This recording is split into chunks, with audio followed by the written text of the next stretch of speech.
just barely catches it. Now Limon is going to try and overtake on Fonseca. Fonseca gives that one up, almost a little too wide there for Limon. Holds tough and sending it deep around the banking, and Shell Oil, he's going to take the spot back. Fonseca, that was a brilliant move. This is full drift here from the Japanese driver. Watch this. Unreal. That car should not be still going. That is just seat-of-your-pants stuff. Yeah, absolutely. I mean, it just kind of landed a little bit wrong for him, but fortunately, at least pointed in the right direction. This was crazy, though. And hasn't been shaken, but man, they see close to that wall. Look at the oversteer. He looks to the inside. Michael tried to cover off. He's going to squeeze him down a little bit. Tries to open up the corner. Cut back and see if he can get the launch, and it's much quicker off. Oh, but he covers him down to the inside. Oh my goodness, covers him down to the inside. I think there may have been a little bit of contact there, but Michael Johnson going to get the benefit of the draft here. You can see him closing down on the back of the 79. And there's the late move from Michael going down to the inside, trying to get into the braking zone.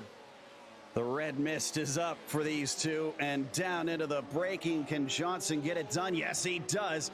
Don't count out Travis. Tries to cut back. Goes the long way around. Nothing doing. No, he holds tight. He could try and get it in there. No, now he starts to fall back. Starts to fall back. Going to try to send it a little bit on the outside of 15. Sometimes you can get a crossover there, but not going to work. He's going to have a wider line now into Turkey to try to carry a little bit more speed, but he's not going to find an easy way to try to get on by. And indeed, Michael Johnson just slides that car off the apex a little bit to prevent off any attack.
Leighton just keeps increasing that points lead.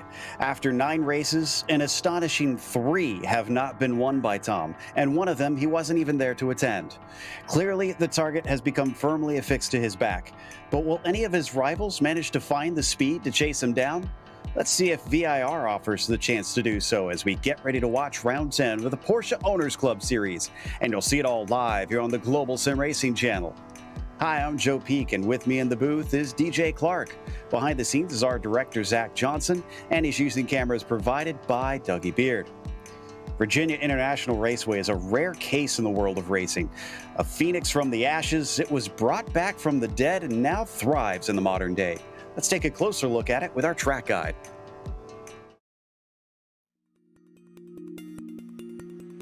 Welcome to Virginia International Raceway. This track near the southern border of its namesake has had the rare blessing of being resurrected from the dead. With 2 decades of use in its modern incarnation and still drawing regular visits from IMSA and Trans Am, it's safe to say that VIR is back and thriving. The owners didn't skimp on refurbishing the place either. An impressive 7 versions are available to run on iRacing, with viewing areas that include posh villas near South Bend that can be rented by fans. The track's long and complex layout has earned it some colorful corner names too. The horseshoe kicks things off right away with a never-ending double apexer that tends to suck the greedy out into its runoff. Later on, fast cars lacking downforce are sent through the terrifying climbing S's and spit out of the steep drop of South Bend. Of course, there's perhaps the most famous turn of Oak Tree, which has sadly lost its eponymous flora in real life, but is retained here in the virtual world. Let's not forget one of the scariest obstacles at the end of the lap, the roller coaster. The incredible speed drivers carry up into this blind braking zone is what causes it to require such immense bravery in order to get the most out of a lap. As you'd expect, the high number of corners makes passing rather difficult. Add in the fact that many of them are dangerously swift, and track position can wind up being a major factor in races. With the picturesque backdrop of the Appalachians around them, fans are not left wanting when they come to watch drivers face off at this historic track. It's no wonder the circuit has found success in its second chance at life.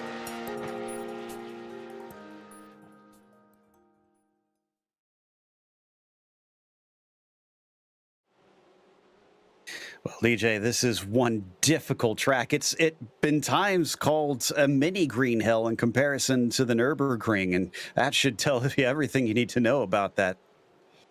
It certainly does, Joe, and I will tell you that that nickname is aptly earned. Some very, very tricky parts around this track, really running from NASCAR Bend all the way up to Oak Tree. It is a never-ending series of S's that brings you up the corner. Very, very difficult to get right.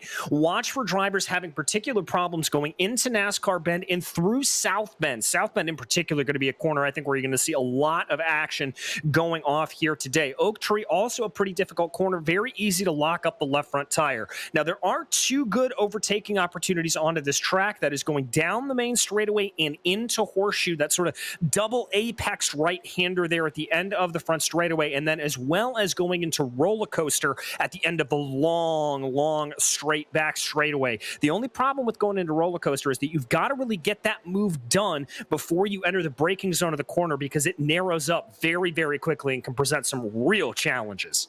Yeah, I've seen things go wrong so many times when people try to pass into there. But before we get to the racing, we do want to mention our sponsors, which of course includes Porsche. There is no substitute. Find out more at Porsche.com. And Sunset Mortgage. Don't put your money in the bank. Be the bank. Check them out today at sunsetcash.net. As well as Octavio Tequila. Celebrate now. For a great tasting tequila, go to octaviatequila.com and purchase today. And finally, Century Financial Consultants, making the rest of your life the best of your life. You can check out their website at centuryretire.com. Now, as for the championship, like I mentioned, Tom Layton with a full win ahead of the nearest driver, 28 points down to Michael Johnson, who still manages to retain that narrow lead over Travis Brown. From there, it gets, of course, a little bit tighter for a few of them. Brown to Lockfield, not too far apart, only 12 points between them as well. And then you can see Ost, Bolton, Abrams, and Baccignona in a very tight fight for fifth place. But Johnson's consistency has helped him hold on to second. But expect Lotfula and Brown to start to make a charge as they are both getting back on their game here. What about today's race details for the event, DJ? Well, Joe, it's another one of our sprint races out here for round 10 of 25, a year-long season in the Porsche Owners Club. Everybody going to be out there racing those Porsche 911 GT3Rs in a 30-minute race, and it is open setup out there. And now I will say with the open setup that this is a very, very friendly series, so lots and lots of drivers sending their setups back and forth between one another. But yeah, the 30-minute race certainly makes things interesting. And so far, Tom Layton's been pretty strong at those, just racking up win after win. He's got the provisional pole, as you can see on the left-hand side of your screen. Corey Lotfula, a full half a second behind him.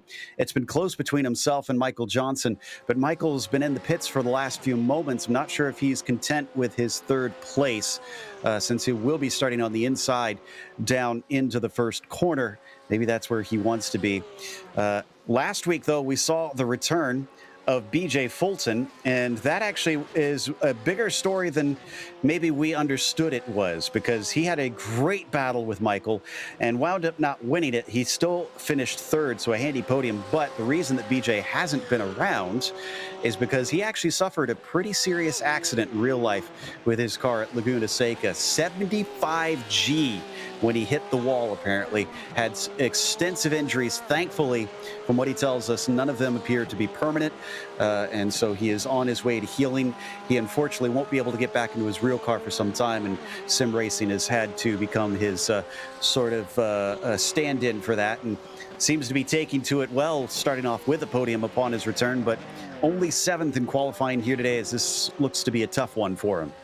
Yeah, this is going to be a bit of a tough race for a lot of drivers, but I do estimate there's going to be a decent amount of attrition here, so watch for drivers to be able to move their way upward through the field. Here's one driver, though, who's not having any problems. That is Corey Lockfield, currently piloting that car through that first corner that I talked about. Heavy braking zone there into that double apex right-hander.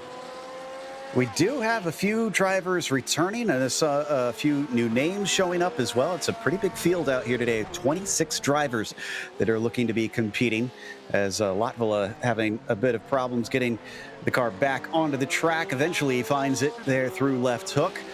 But I'm looking at guys like Dan Fendick. I'm not sure if we've seen him yet this season. Elizondo in the 101 machine, I also believe, is a new name, but some other ones that are returning that were gone for a little bit, either through other obligations or just maybe lost interest and needed a break for a little bit of a while. But this is a long track, so we definitely need plenty of drivers to help fill it up and give us some action, as you can see on this backstretch, really illustrating just how much there is to this circuit. And heading down into the roller coaster, that is Dan Fendick that we see in that 327 on the screen. Unfortunately, not doing so hot in the qualifying. He's down in 24th and about 4 seconds off the pole time. Yeah, and I'm not surprised by those big gaps in time there, Joe. As we said, very, very tricky track to be able to get around as we watch Fendick coming across the start-finish line. Looks like that's going to be a slight improvement there for him. I don't think that's going to move him up a position, but at least that little bit is going to help him. So he'll continue on around. He's still got 5 minutes here, so he's got time to try and get himself some better results. But up at the front, oh, I just realized it's not just Lockfield and Abrams that are very close. It's only half a tenth from Johnson to Abrams. Excuse me, Johnson and Lockfield, those was close that I was mentioning before. So we see less than a tenth of a second from second to fourth place. And then it's also close between Brown and Facciolo. Looks like Fulton and Baccione and Rondeau. Or you can put Oast in there as well. My goodness, that battle from that looks to be essentially 7th all the way down to 12th place. There is nobody with more than half a tenth of a second between those guys. So just the slightest of improvement could jump them multiple positions. Yeah, it's going to be very, very close to see if anybody's going to be able to get just that little bit of an eke around here. And on such a long track, Joe, I've got to think that there's going to be a little bit of an opportunity to be able to get that advantage here. But only about 5 minutes left to go in qualifying, so not a lot of time left to try to set down these fast times. Indeed. And Lockfield is probably looking to get himself a bit of a better day. Only managed 4th last time out after he had trouble at Circuit of the Americas. And did have a 2nd place back at round 8 when we were at Charlotte Motor Speedway. But before that, it was a string of bad results that have put him down into this 4th position in the points. So 2nd right now. Can he make good on that once we get to the race itself? Here's Michael Johnson on the screen, and doesn't look like he's on a quick lap right now. Maybe he's getting ready to start a fresh one. He's got Michael Oast just behind him. Oast had a bunch of good runs until last time out as well, where he wound up with a bad finish, and there's a slowing down from Michael Johnson. So didn't like that lap and is definitely not going to have a fast second one. He's only got a little time left to get 1 or 2 more laps in, as Tom Layton now goes even quicker to a 45.275, 2 thousandths improved. That is a good run there for him as he continues to go around Layton, just setting down that benchmark. And I believe that new livery there for him as he works his way by some slower cars. One driver that's going to want to improve is John Momeyer in the number 6. He's down in 25th, lowest driver with a time. Aaron Edwards has not gone out on track, and it does look like he is in the session right now, so Not sure if he's intentionally deciding to start from the back, but Momeyer usually a little bit quicker than this. He's only had one lap count, unfortunately. And it looks like since then he's been struggling to get laps put together and actually have one not deleted. So hopefully in these last couple minutes, he'll be able to keep it on the circuit. Yeah, that's going to be his hope there. And like I said, very, very easy to run off a little bit wide here, run off into the grass. And as Michael Johnson likes to say, it is definitely ice grass around here. You touch the grass and you are certainly going to go for a spin, especially working your way up through the S's and up into South Bend. Absolutely. As on screen, we now watch heading out of the snake and into the climbing S's. This is Travis Brown. He's showing it down, looks like 7/10 from his best time, but steadily improving through that in South Bend. So he found a lot of time right there. It's down to half a second. Can he continue to do so here off the slower corners as well? And nope, it's back up to 9/10. So definitely looks like the 79 car is better through the quicker parts of the circuit. That might be something to watch out for. Yeah, there could be some setup differences as we go along here. A couple of pretty long straightaways around here at VIR, but then the rest of the lap is very, very technical, requires a very high downforce load. So we're going to have to see what drivers choose to do here with that rear wing in particular. Travis getting a little bit on the exit there of Roller Coaster. Just kicking that dirt up, but he hangs with it. And let's see if my timing and scoring is off and if he's going to improve. He's coming down to the line. His best is a 45.8 last time by, nope, 46.6 on this one. So that's not going to do it for him. Lockfield has also passed Michael Johnson in the meantime. So now from second to fourth, there is a mere 1/100th between Brown, Lockfield, and Johnson. And then it is still only, it looks like, about 600ths between Brown and Abrams down in fifth place. This is going to give us a good race as well, we got to remember, because if those guys are that close on pace, it's going to be hard to get away from one another. Yeah, it's going to be very, very tricky to get away from one another. We are going to have to see how this plays out as we watch Tom Layton bring his car down through the first corner there. Pretty much picture perfect. And now he's going to go into NASCAR Bend. This is a very tricky corner. Watch for a couple of drivers to have some problems there. Looks like Michael W. Johnson here in the 9 on a hot lap right now.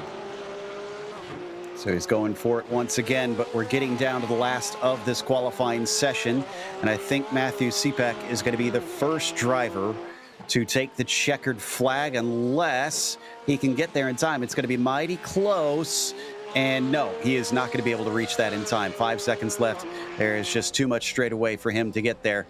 So let's see if this is going to be an improvement. I'm not showing him going terribly fast. And indeed, that one gets deleted regardless, so it's a moot point for him. He's done with his qualifying.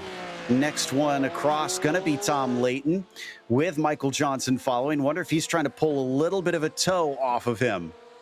Well, he could be, and he's going to be just at about the right distance for it. You really don't want to be trailing behind a car too much here through the tricky parts of this course, as that can really throw you off, and you get a good chunk of that aero wash as you come through. But as they work their way down the long back straightaway here, that's certainly going to help Michael Johnson, maybe give him a half a tenth or so.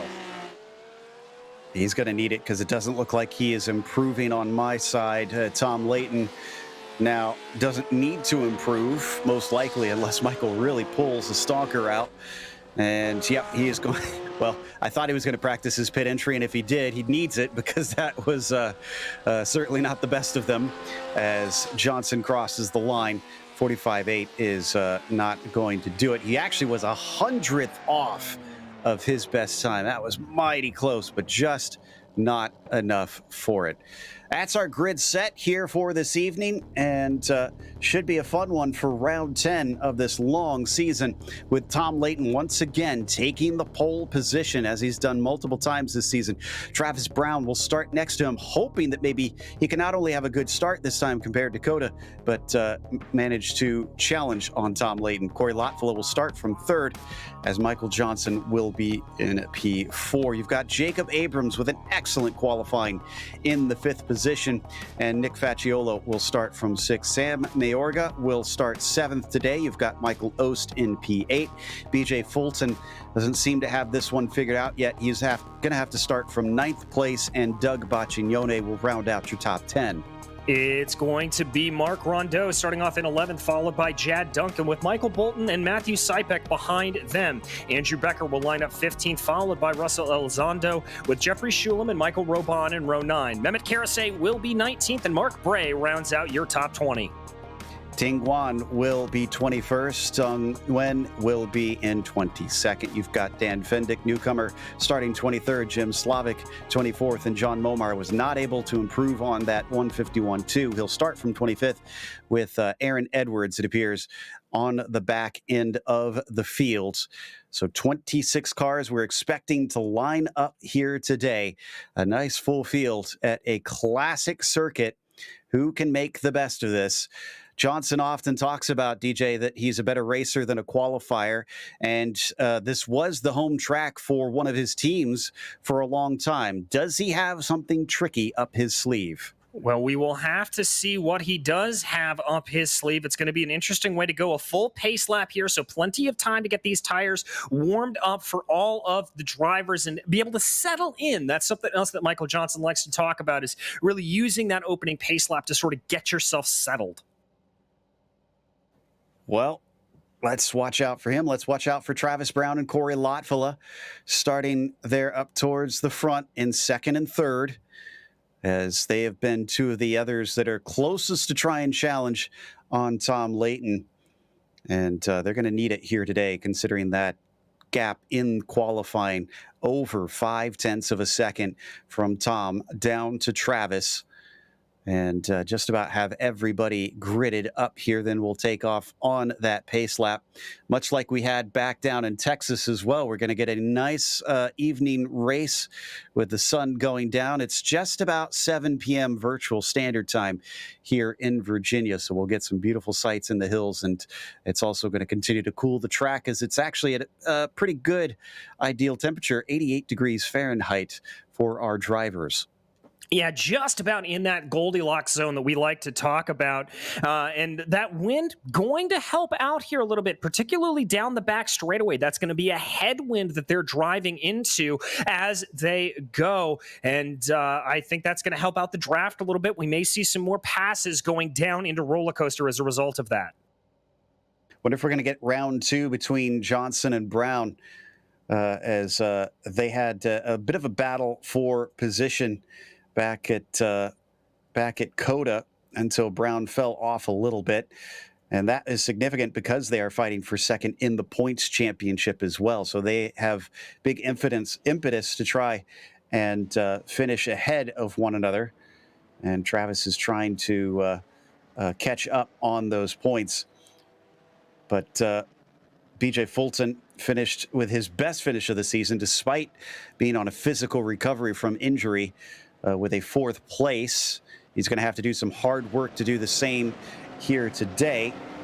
And hopefully he'll be able to put any pain aside and be able to try and charge through it, as you can see them heading through the horseshoe. Now, that horseshoe often sees some issues as drivers race down into that first turn. This is kind of a narrow track, DJ, and I know some of the drivers were mentioning they're expecting some problems trying to sort themselves out through that double apexer. Yeah, it's going to be very, very tricky, I think, specifically on the first lap to get through NASCAR Bend and the left hook here. The impetus is obviously on the start.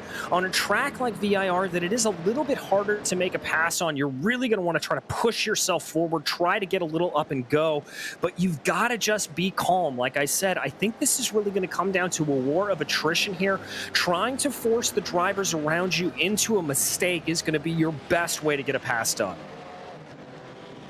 Everybody trying to pack up here as they come through the run down towards the climbing S's.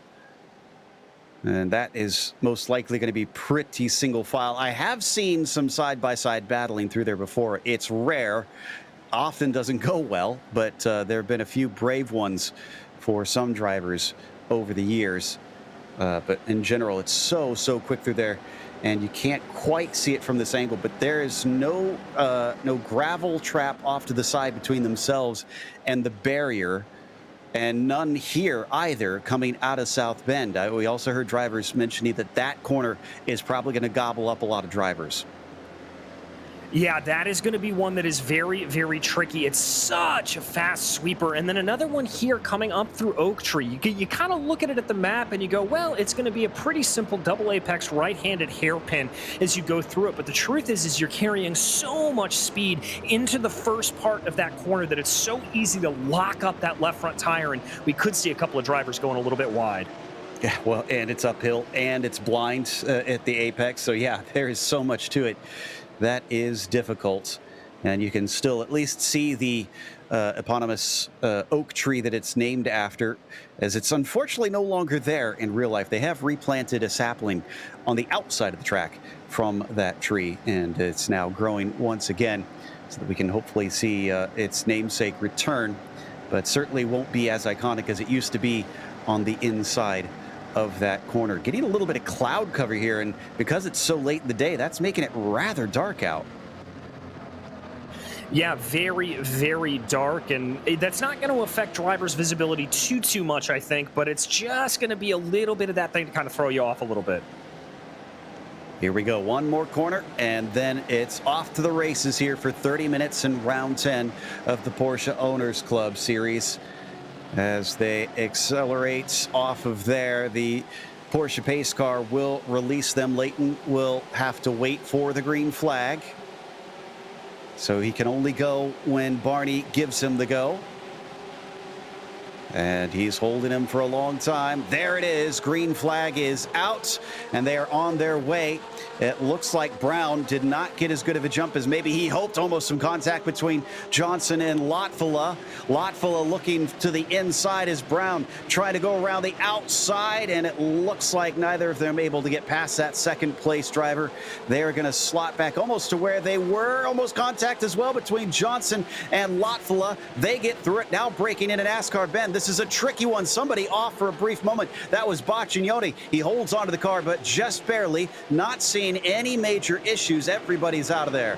Everybody out and through, and Sam Mayorga trying to get his way by Boccignoni after that little bobble, but it's not looking like it's going to happen. Tom Leighton, meanwhile, in the middle, at the front of the field, starting to run away here a little bit.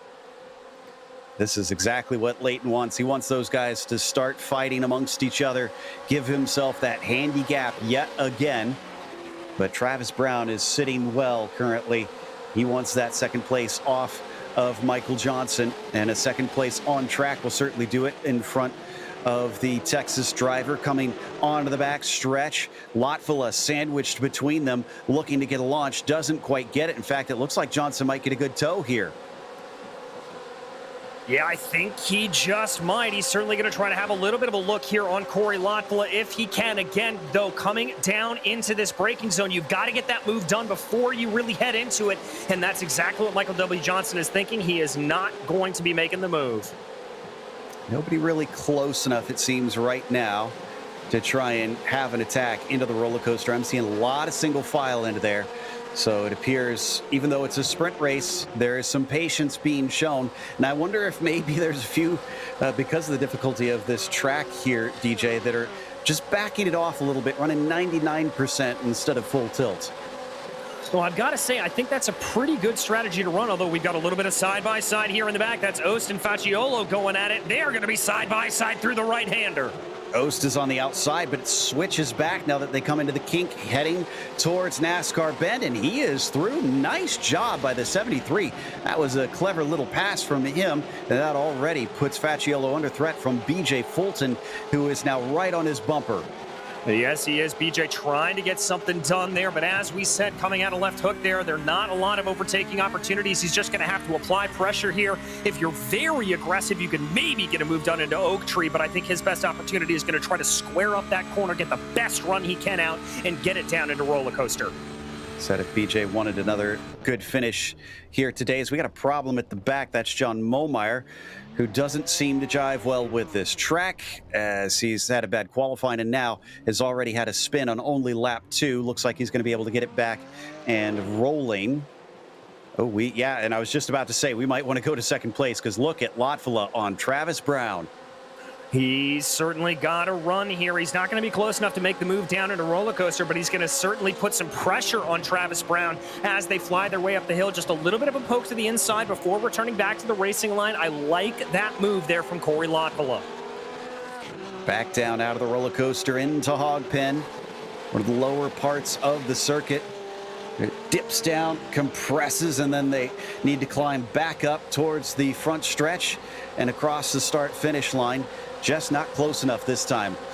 I wonder if this is a sign of the rest of the race that passing will be at a premium, and they'll have to take it when it comes late. In the meantime, easily setting the fastest lap of the race. Yeah, and that's not really a surprise there. Our eyes pretty much firmly fixed, though, on this battle for P2. Little bit of a bad run there for Travis Brown. Lockfield unable to capitalize into NASCAR Bend. It's going to need to be nice and tucked up behind that blue and teal car so that he can really pounce as soon as there is the slightest opportunity. They're starting to drop Michael Johnson as well, who doesn't seem to be able to use that experience here today to get himself much closer. And as we look back, yeah, look at the gap that is already formed. It's about a full second. We're on lap 3 now. And that might not sound like a whole lot, but if they keep doing that lap after lap, after about 15 of these laps, then he's going to find himself with a good few seconds on him. Is behind them. Big moment for Jacob Abrams, who is now off the course, and he is going to have to crawl his way back to the pavement and find a clear spot. And thankfully he is heads up about not coming on when there's a bunch of traffic, and now he is in there, but it's down to 15th, and there's our first victim in the race of South Bend. Yeah, just carried too much speed through the corner there, Joe, and that's the problem. That corner begs you to try to pull it along as we focus back in on the battle for P2. Lockfield is still hounding in the tire tracks of Travis Brown. Slight slide coming off the roller coaster there from the 79 car, and thankfully he holds it well, but this allows Lockfield to be right on the rear bumper once more. I don't think the front stretch is quite long enough. He's 0.2 of a second behind, and yes, he is gaining, but he's not gaining quick enough. Yeah, not gaining quick enough to get that move into the horseshoe here. He's still going to, he's not even going to poke his nose out a little bit. I think Travis knew that he was too far back. Closes up under braking under the accordion effect there as we've got a driver down pit lane. That's Elizondo. And not sure what this is about. They do have a spare car just in case they need it. I'm checking to see if he had any sort of contact, and I'm not seeing anything. I wonder if he failed to put in his race fuel as he's sitting a while, and there are no scheduled pit stops in this one. So we don't really have a frame of reference of how long it'll take. And look at this, side by side, coming up to the climbing S's. Does Lockfield dare hold out as they remain side by side and shoved off the course? Travis Brown has no choice but to give way. Johnson capitalizes. He gets through. A shallow line into South Bend does not deter him. And down 2 spots in just a couple corners for the 79. Oh, a tough break there for Travis Brown. I think discretion would have been the better part of valor there, seeing Corey Lockfield be that aggressive. But rest assured, there is still some speed in that 79 as we've got the 11, and it looks like I think that's side pick off as well. Rondo, yep, and no, Michael Bolton. Michael Bolton is the one that is off the course. Wow. This is a very difficult turn for our drivers. This is Robon chasing on Jacob Abrams in the meantime as they fly up the backstretch. They're giving a double toe to Mehmet Karasay in the 23 machine. Good defense on the first part. That's on the kink in, but then the track's going to veer off to the right. That'll leave the door open, but it's not enough for that bright blue 929 to manage to get through, so they'll stay as is. Yeah, they're going to keep in single file order here. We're not seeing a lot of those passes going down into roller coaster. Not entirely surprising there as they go. Sounds like we got some replays. We've had so much action. I think we're going to look at Rondeau first. So this is out of South Bend, I believe. Yeah, so left hand. Whoa, and he spun it on the way in. And it was contact as well. So 3 drivers off in the craziness. And that's the 127. Yeah, that's the 127 of Bolton. So I wonder if he touched the grass on the entry, and that's what kicked that off. Yeah, it might be. We're going to take another look here as he comes in. Of course, our cameras didn't quite catch. Yeah. It looked like by the line that he may have there, Joe. I can't be 100% sure, but using deduction, I would say that's probably what happened. Well, up in front of them. Oh, and there's been an off. There's been an off from Michael Ost. He was having such a good run, and somebody is off in front of them as well. It's 83, I think. And Joe, unless I'm crazy, there was a car flipping over the barriers there. That was, I thought that was on the backstretch, was it not? Oh, Jad Duncan and Tom Layton. That was our leader. That was Tom Layton. There must have been some sort of problem with Jad Duncan because he went completely across the grass. Oh, yeah, okay, so there it is. And then he's going to reappear. There he is. I think he maybe thought he could cut across and didn't realize where the track was exactly, and then wound up right into the side of Tom Layton. So this will be the first time since round 5 where he didn't show up at Zandvoort that we will not have Layton be our winner. Wow, talk about a freak incident there as they go. Layton back in pit lane. That's going to promote Corey Lockfield to the lead of the race. Wow. So that pass that he had made on Travis Brown was incredibly critical. He just didn't know it at the time. Johnson now promoted up into second, and Brown wants that one back. Yeah, I've got to imagine he does. That is going to be Travis Brown all over the back of Michael Johnson, trying to push a little bit here as they go. Brown is already right on him there. You can see as they fly through South Bend. Impressive gap over BJ Fulton.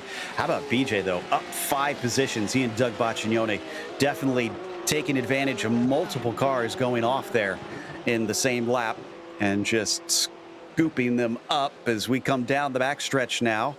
And it looks like Brown isn't quite close enough this time, but both of them have to be aware by this stage that they are now chasing for the lead.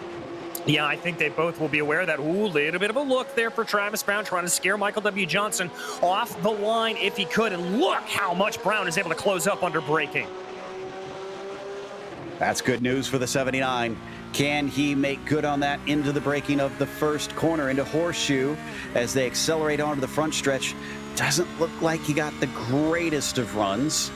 He's close, but it's still those 0.3 of a second behind. Doesn't seem like the slipstream is working as effectively as we could have hoped.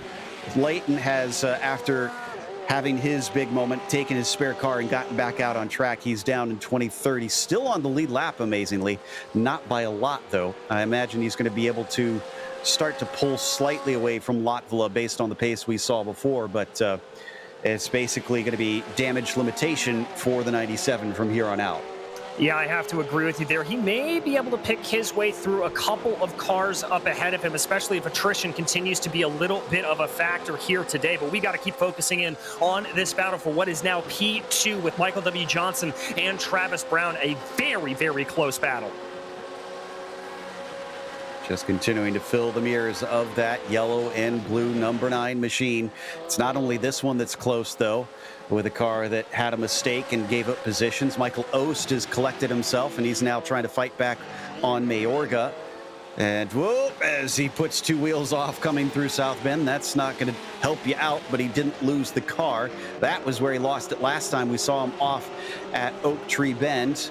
And will he have enough to try and attack on Sam? It doesn't seem to me that this is going to do it.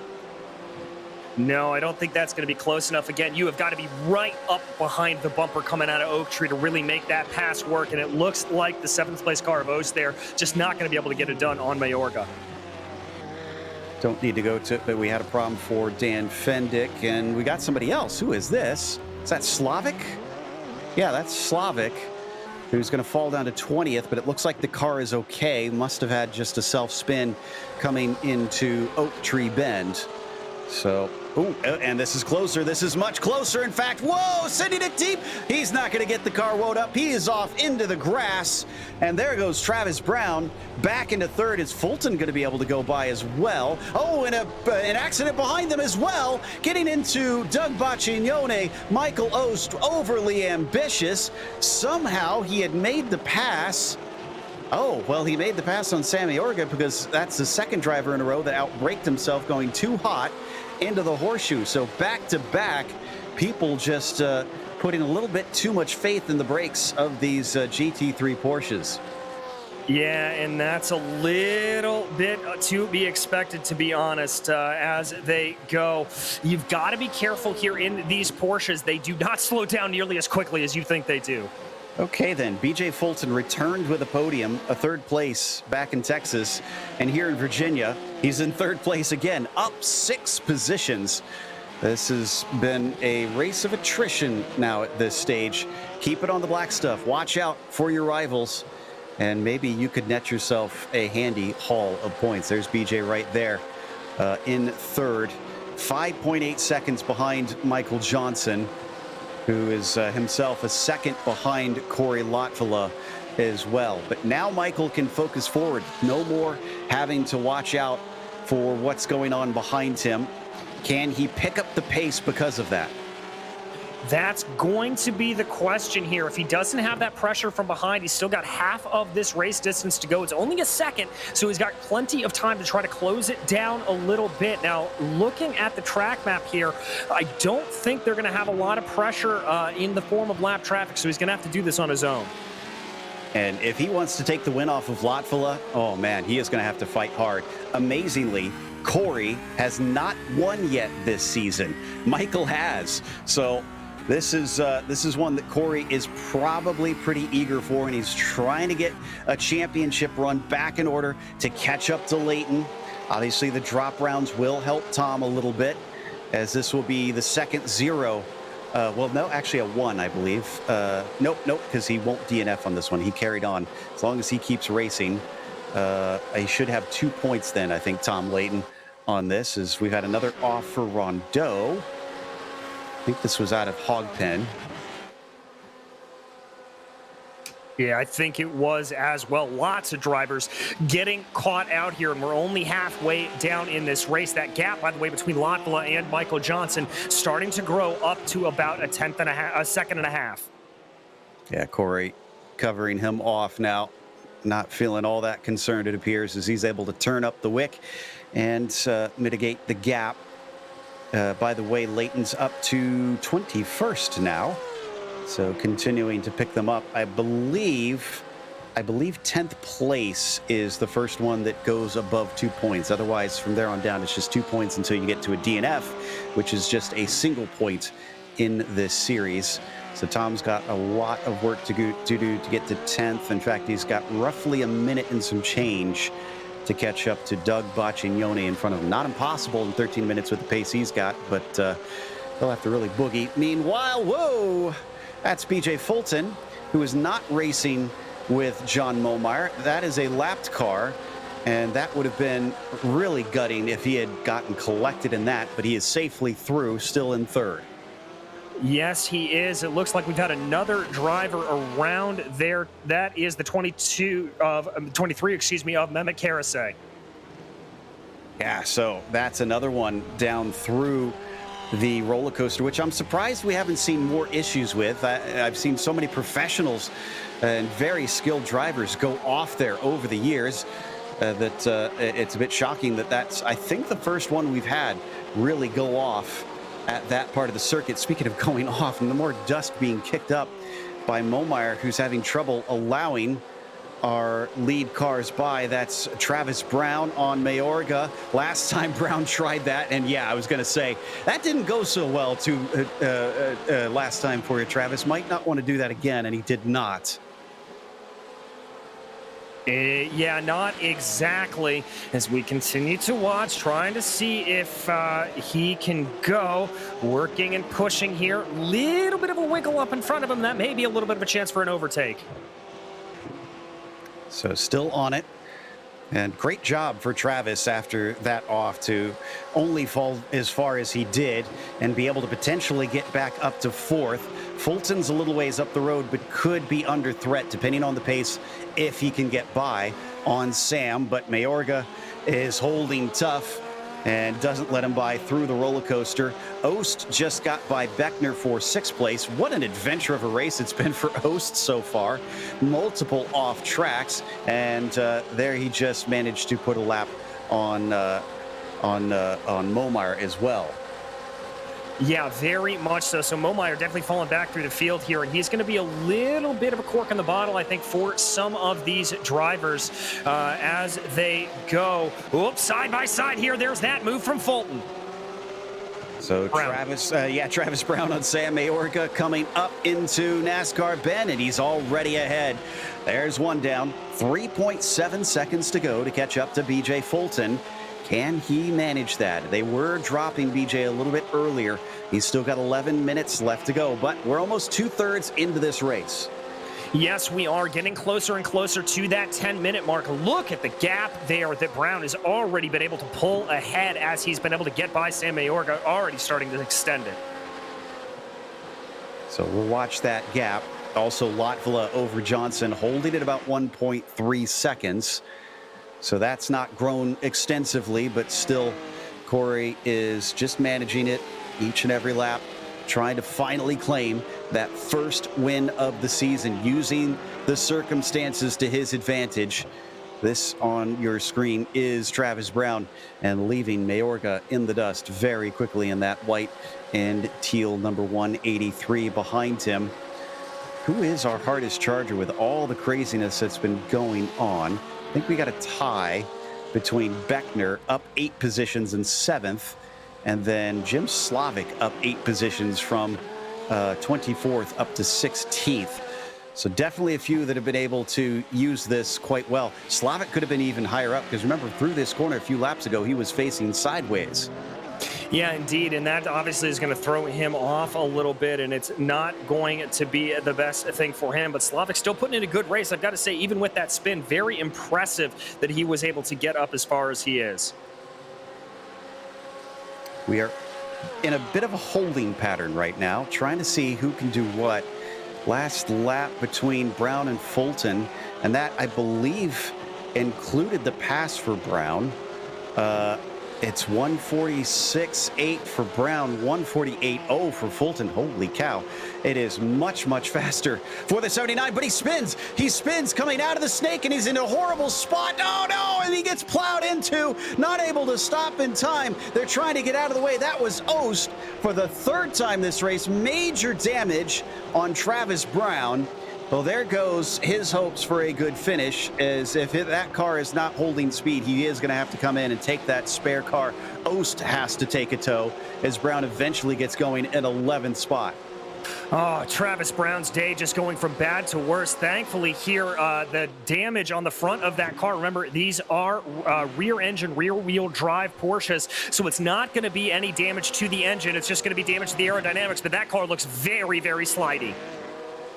Yeah, he's going to want that front splitter to be nice and tidy, which it is not right now, especially into corners like this, trying to get it woed up. Yeah, he seems a bit off the pace, a bit trepidatious through there. In front of him, that's actually a battle for position. That's Mark Bray and Jacob Abrams. Poor Jacob down 7 spots after such a fantastic qualifying. Saw that one thrown away a little bit, and somebody's completely off course. That's Dung Nguyen. I want to give a little bit of credit to Dung as well. Here is a driver we've seen usually towards the back of the pack as we get some side-by-side racing, and it looks like Abrams is going to be able to get that pass done, move him into 11th over Bray, as Brown wanted to try and follow him through, but couldn't quite do it. Now, is Travis going to come into the pits? He's motioning. Yes, he is going to come. No, he's not. And he's still faster, even with a less than stellar looking car, and is going to be able to make the spot on Bray. But yes, no, I want to give a bit of a cheer for the 66 car, because this is actually an excellent result. Up to 16th, started from 22nd, usually towards the back of the field when we first started to see him race in this series. And clearly, he has started to find his feet, so give him a tip of the hat. Yeah, if you are able to keep all 4 wheels on the black stuff here at VIR, that is certainly something to hang your hat on. So great job here for Dung Nguyen. And doesn't look like Oost is able to get back out on the track. Not sure if he's still waiting on that tow or if he's out of his spare car and we didn't realize it. Checking to see. No, he has not used his spare car, so he's still good to take it. Hopefully he managed to make sure that it was checked when he came into the pits so that it gave it to him. Otherwise, you have to sit and wait for repairs, and that will keep him in there for a long time. Oh, Travis Brown is off again, and this time he tows. This time he's had enough of it, so into pit lane. Wonder if he actually found the wall that we missed. No, I'm not seeing any sort of contact, so just car is too much of a handful, and that forced his hand. Yeah, it certainly did. We watch your side pick. Oh, that's the 11 off in the background there. That is not a good run. Anybody who manages 0x today is going to deserve their own little celebration, because I feel like we've seen at least everybody have one scary off out there. Rondo is definitely another that has had multiple. And this is still BJ Fulton that, no, that's not BJ Fulton that we see. This is the 26. So that's Beckner and Sipek actually fighting for 5th position. And coming into the left hook, they've also got a fight behind them between Facciolo and Baccignone. A couple of very Italian names in a German car fighting at an American track. Well, we'll just throw it all together into a nice big melting pot and make out a good Porsche Owners Club race here, Joe. But yeah, starting to come together a little bit here, starting to separate now as they work their way up through the Rising Snake. The aero wash starting to come into play at this point in the track, working their way through South Bend. You can see the drivers being nice and careful. Did something happen to Corey Lotfula? This is down to 0.6 of a second. Looking at the lap times, last one was a 47.0, which is pretty much on pace with his other laps. I wonder if he had some sort of off. This should definitely be a much slower lap when he crosses the line, if this is anything to go by. I doubt Johnson found a 1.5 seconds of pace. And as they cross, this will tell the tale. Corey Lotfula put down a 47.5, so about 0.5 seconds slower. Not that drastic. Maybe just a little bit of a slide in some corner that he must have had. Yeah, and I've been keeping an eye on this battle out of the corner of my eye, Joe. It definitely does look like Michael Johnson's been closing in a little bit, but not nearly enough to warrant that, as you said. So I think just a little bit of a slide there from Corey Lotfula, a little bit of a tire off maybe that forced him around. Even still, he's got to watch out for those. This is not a guaranteed victory for the 22. He has to keep it on the track. He has to keep it pointed forward. And there you go, right there. Another big slide off into the dirt through the snake. Johnson had to have seen that. He knows that he's got him ruffled.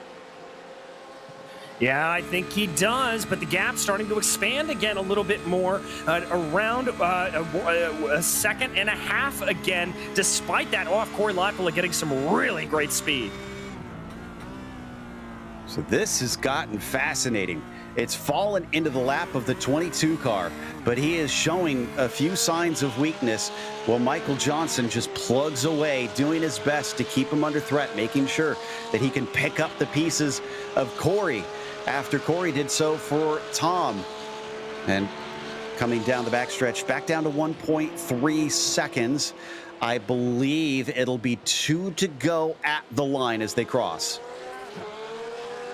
Yeah, I think that's going to be about right by my math as well, with drivers running about a 1:47 here. So time looking like it's running out as they cross over the start-finish line here for Michael Johnson.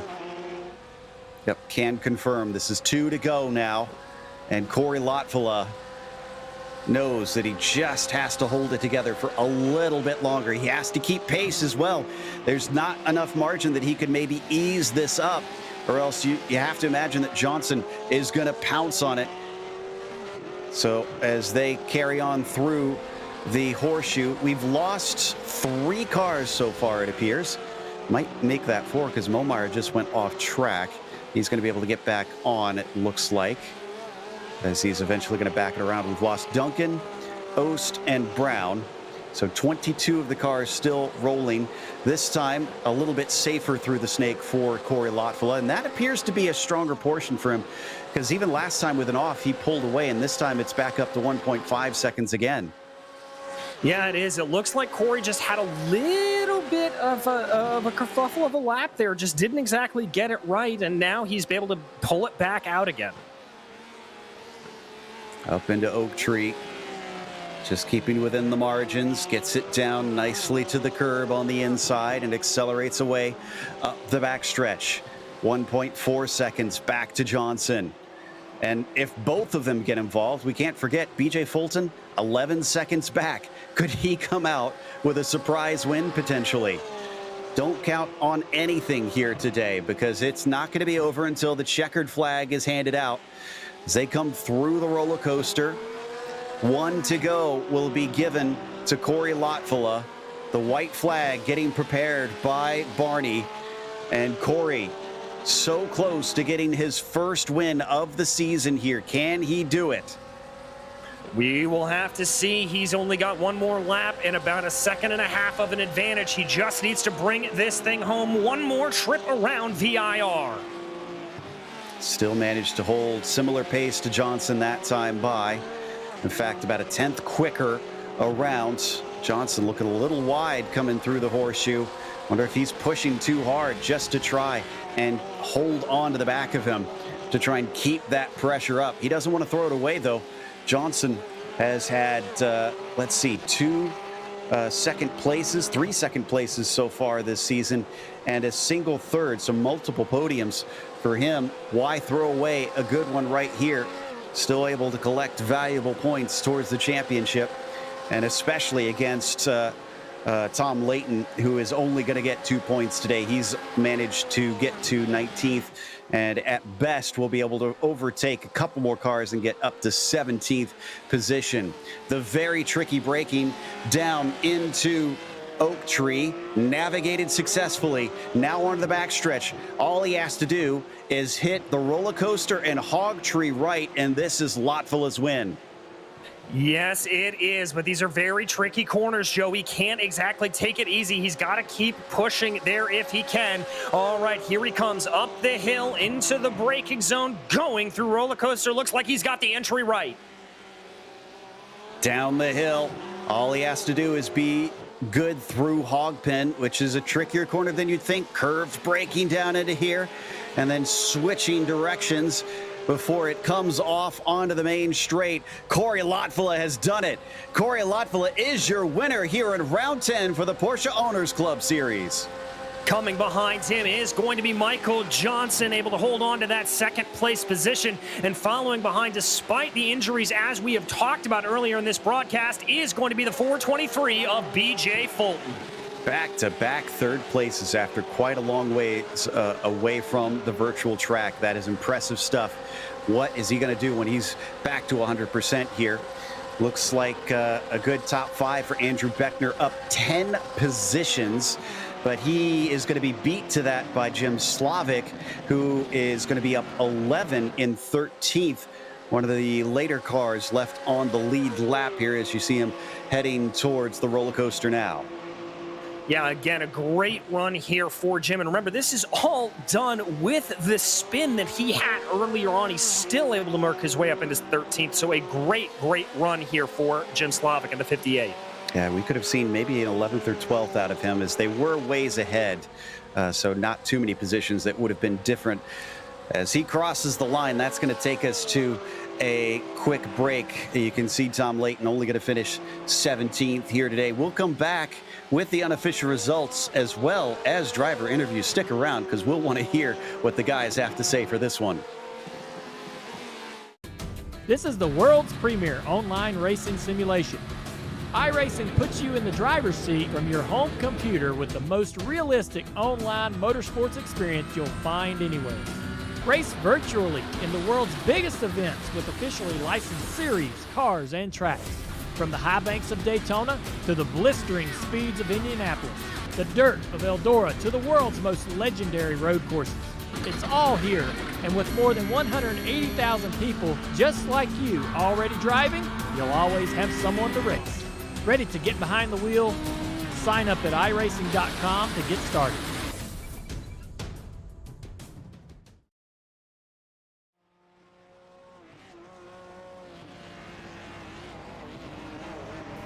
Welcome back to Virginia International Raceway. After multiple rounds of trying and having quite the slump, Corey Lottfula finally came back to the fore and put himself on the top spot. It was Michael Johnson who wound up in second position behind him, just couldn't seem to chase him down. And then BJ Fulton from 9th to 3rd. He seemed to make up for his lack of qualifying pace with excellent consistency out on track. Sam Mayorga was in 4th place and Andrew Beckner finished P5. Matthew Sepak was 6th, followed by Nick Facciolo in 7th.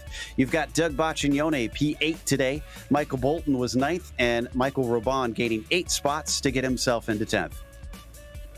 In 11th place, it was Jacob Abrams, followed by Mark Bray, with Jim Slavic able to work his way up into 13th. Mark Rondeau was 14th, with Russell Elizondo in 15th. Mehmet Karasay behind him, with Tom Layton able to recover there into a 17th position. Dong Nguyen was 18th, followed by Ting Nguyen in 20th, and Jeffrey Shulam 1 lap down in 20th.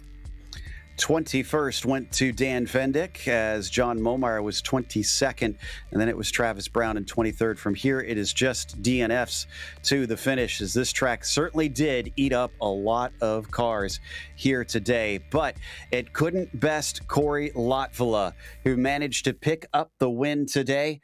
And let's see how he feels about that one after getting 3 second places this season and a number of less than stellar results. A return to the top step. Corey, how does it feel? Oh, man, it feels great. I do feel bad for Tom. That was a really crappy situation. I know how it is coming across that grass. The car almost picks up speed even when you have the brakes locked up, and Jad was saying he had no control of the car. But, yeah, it worked out for me. It did indeed. I mean, what was going through your mind after the pass was made and suddenly you found yourself into the lead? Because surely you couldn't have expected that would wind up being a pass for the win. No, I came around the corner and I see Jad coming across the street and my eyes get all big, and then I'm like, wow, he's really close to Tom. And then I see him gather up Tom and toss him over the wall. I was like, oh my gosh, did that just happen?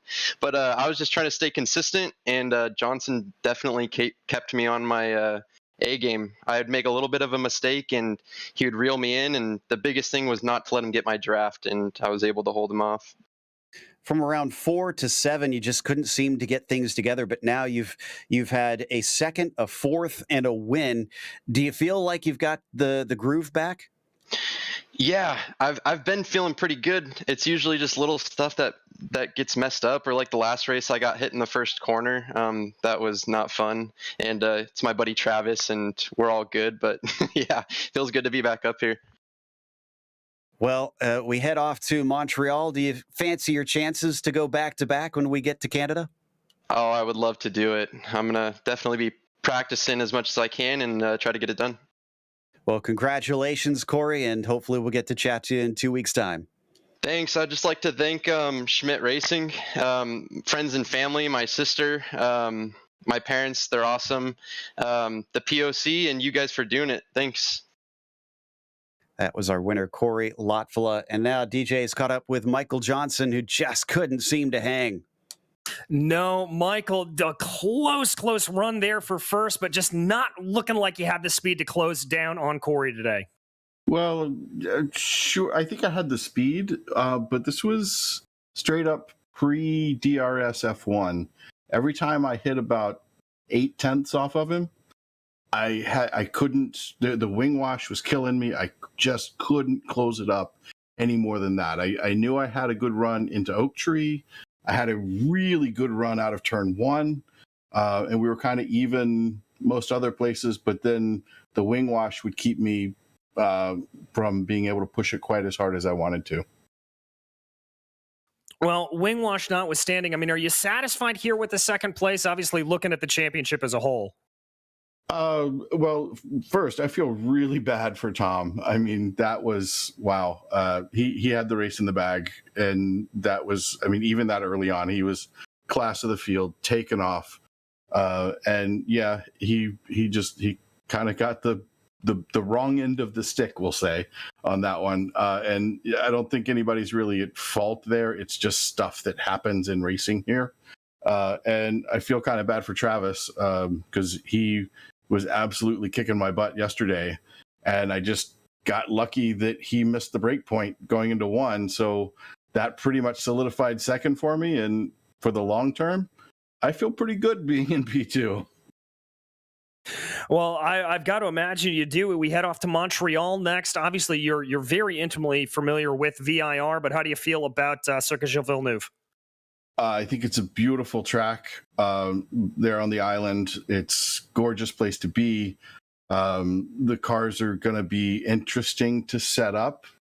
And I think we're going to have a very different order through the field. I mean, I think if you look at the way we started and finished from 1st to 15th, there's going to be a big jumble because I think it's a different style, a different feel of driving. It's very much long straightaways, a lot of drafting, and a lot of very, very brave braking. And just look back a couple of races and who got closest to the walls.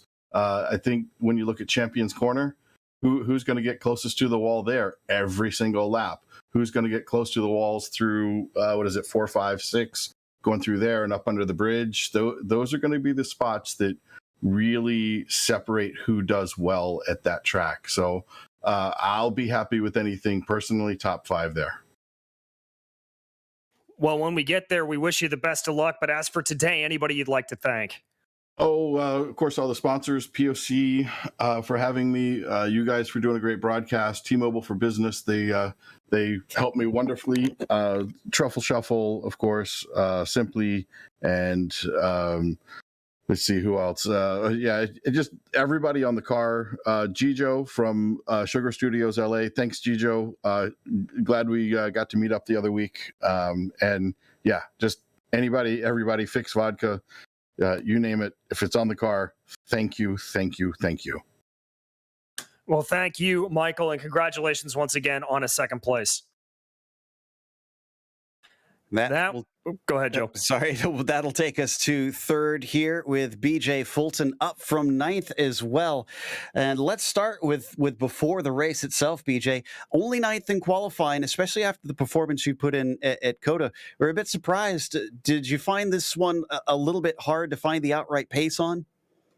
Yeah, a little bit. It was mostly traffic, honestly, in qualifying. There's cars spread out all over the track, so it was hard to get some clean air. If you were following like too far behind, you wouldn't get the tow, but you would just get dirty air, and it was hard to go fast. So I think it was traffic mostly that put me down there. But, I was around a lot of people that I knew were going to be fast. I knew we had a good chance to move up a lot of spots right away. And that you did. And honestly, that was massively impressive, especially considering it sounds like you're not at 100%. I mean, if back-to-back third places is what you can do while recovering from serious injury, what are you going to be doing at full tilt? I don't know, but I'm just glad I still got it. And, I didn't pull a Ricky Bobby. I can still race. You're going to need all that focus when we head up to Canada. That is a track that punishes even more severely, I'd say, than here at VIR. Are you looking at that and thinking you got to get some time in quickly?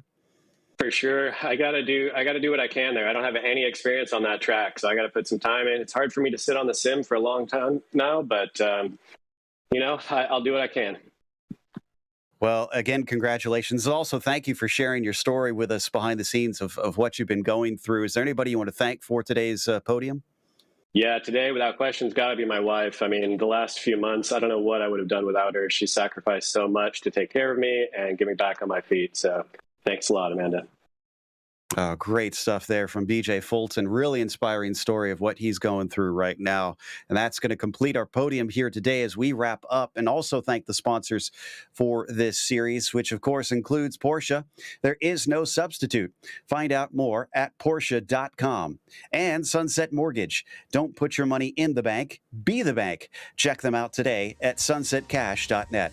and Octavio Tequila. Celebrate now. For a great tasting tequila, go to octaviatequila.com and purchase today. And finally, Century Financial Consultants, making the rest of your life the best of your life. You can check out their website at centuryretired.com. Thanks to the companies that provide the software and hardware for our broadcast listed here. And additional thanks to June Lalonde, who provides our wonderful music. Check out her Bandcamp for more awesome work. Thanks to the team today, TJ, Zach, and Dougie. You can find more info about GSRC at globalsimracingchannel.com or through our social media. And check out our merchandise store. It's simply gsrc.storenv.com, and there's a link in the description below. Don't forget to subscribe to our YouTube channel so you don't miss a moment, because as we mentioned, pretty soon, we're off to Montreal Monday, June 6th at 11 p.m. Eastern. We have upcoming races for other series listed on the screen, so check those out, mark them down on your calendar. But until next time, race clean, race hard. We'll see you on the track.